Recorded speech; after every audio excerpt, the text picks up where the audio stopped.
Chuck, I want to turn to you and ask you, how concerning is this for Israel? Well, of course it's concerning. It's part of an ongoing exchange of blows and counter blows between ourselves and Iran. And according to the reports, we've been pretty active lately as well. I think the question is, we don't know yet who did this and whether this is a concerted effort. The drone in the north, the drone in the south, it's not yet clear. But what's really concerning here is the possibility that Iran is growing increasingly confident for a number of reasons. First of all, they recently achieved a very important rapprochement from their perspective with Saudi Arabia, greatly reduced the level of regional tensions that they faced. In so doing, they have at best harmed and at worst broken apart Israel's hopes to create an alliance together with the Gulf states against Iran. They've weakened the American position in the region by doing so. And of course, we also saw a great strengthening of their relations with Russia and China recently.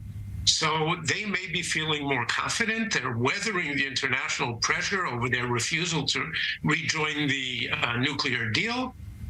The question is whether they're going to be upping their activity in the near future.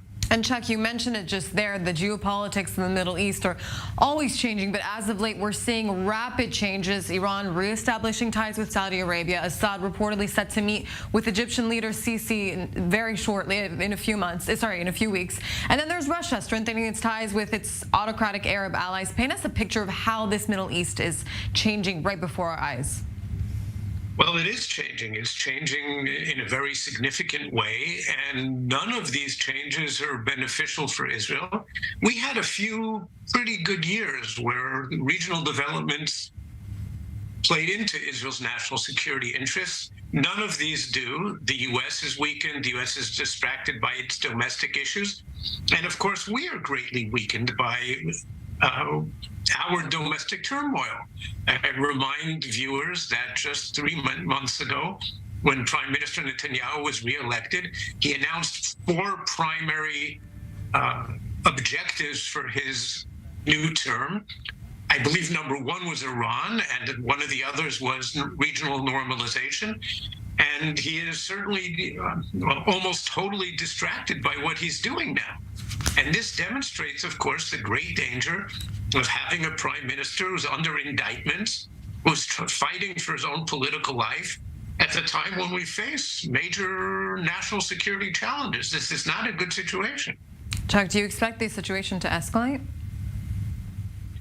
Well, there's certainly the potential there. Of course, it's hard to be prophetic when it comes to issues such as this. At some point, it may very well. The Iranians have an open, as it's known in Hebrew, an open account with us.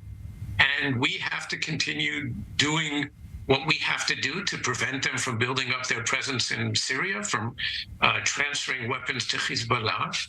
And of course, there's a really big issue, which is the nuclear one.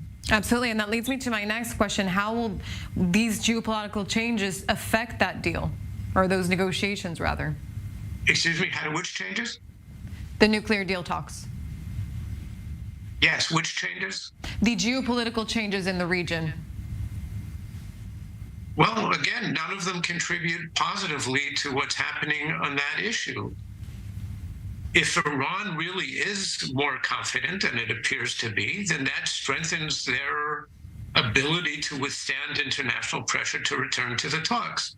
Now, the U.S. has declared the JCPOA, the Iran nuclear deal, to be dead. I'm not really sure that it is. Sometimes these kinds of dead things have a tendency to show signs of life, but there certainly isn't too much time left for this.